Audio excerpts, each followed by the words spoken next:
અત્યારના બપોરના આપણે ચેવડાની તૈયારી થઈ રહી છે ફ્રેન્ડ્સ. જ્યારે નાની મોટી ભૂખ લાગે ત્યારે સાંજના શું ખાવું એ જ વિચાર આવે ત્યારે આપણે અત્યારે મમરાનો ચેવડો બનાવી રહ્યા છીએ, તમે જોઈ શકો છો. ત્યારબાદ આ મકાઈના પૌવા છે, પછી આ શિંગદાણા છે, મકાઈના પૌવા તળવાના છે, શિંગદાણા તળવાના છે. અત્યારના ફ્રેન્ડ્સ મમરાનો ચેવડો છે એ તૈયાર થઈ રહ્યો છે, તમે જોઈ શકો છો. પૌવા છે તમે જોઈ શકો છો, અને આ શિંગદાણા છે ચેવડો બનાવવા માટે. હવે ફ્રેન્ડ્સ આપણે મકાઈના પૌવા તળીશું. તેલ ગરમ થઈ ગયું છે, તમે જોઈ શકો છો. ફ્રેન્ડ્સ એકલા મકાઈના પૌવા ખાવામાં પણ બહુ ટેસ્ટી લાગે છે ફ્રેન્ડ્સ. અત્યારે આપણે મકાઈના પૌવા તળી રહ્યા છીએ, તમે જોઈ શકો છો. મમરાનો ચેવડો છે ફ્રેન્ડ્સ. આ મમરા છે એમાં મીઠું, હળદર અને મરચું નાખી દીધેલું છે. આ મમરાનો ચેવડો તૈયાર થઈ ગયો છે. હવે આમાં આપણે પૌવા એડ કરીશું, મકાઈના પૌવા ગરમા ગરમ.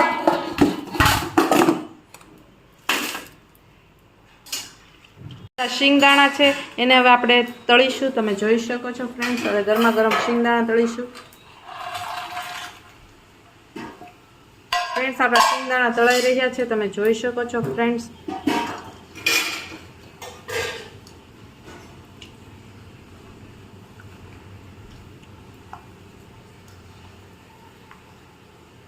આપણા શિંગદાણા છે તળાઈ ગયા છે. ત્યારબાદ આપણે તમે જોઈ શકો છો. ત્યારબાદ આ જે આપણે ચેવડો બનાવ્યો છે પેલા મમરા એડ કર્યા, ત્યારબાદ મકાઈના પૌવા એડ કર્યા. હવે આપણે શિંગદાણા એડ કરીશું ફ્રેન્ડ્સ. તમારી પાસે સેવ હોય તો તમે સેવ પણ એડ કરી શકો છો. મારી પાસે નથી એટલે મેં સેવ એડ કરી નથી. ત્યારબાદ બધું મિક્સ કરી દેવાનું, અને તમને જો મીઠું મરચું જે પણ ઓછું લાગતું હોય તે એડ કરી દેવાનું. ફ્રેન્ડ્સ આપણો સિમ્પલ ચેવડો છે એ તૈયાર થઈ ગયો છે. જો ફ્રેન્ડ્સ તમને શુગર ખાતા હોય, ખાંડ ખાતા હોય તો ખાંડ એડ કરવાની. ફ્રેન્ડ્સ અમે શુગર ઓછી લઈએ છીએ એટલે અમે શુગર એડ કરી નથી, ફક્ત મીઠું અને મરચું જ એડ કર્યું છે ફ્રેન્ડ્સ. પછી આ બધાને મિક્સ કરી દેવાનું, મમરા, મકાઈના પૌવા અને શિંગદાણા. ફ્રેન્ડ્સ આપણો ચેવડો છે તૈયાર થઈ ગયો છે.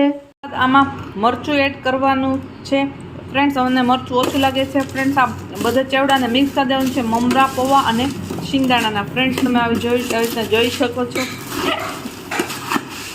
ચેવડો છે તૈયાર થઈ ગયો છે, તમે જોઈ શકો છો. કેવો સરસ લાગે છે દેખાવમાં ફ્રેન્ડ્સ. એકદમ બજાર જેવો ટેસ્ટી અને હેલ્ધી ચેવડો છે.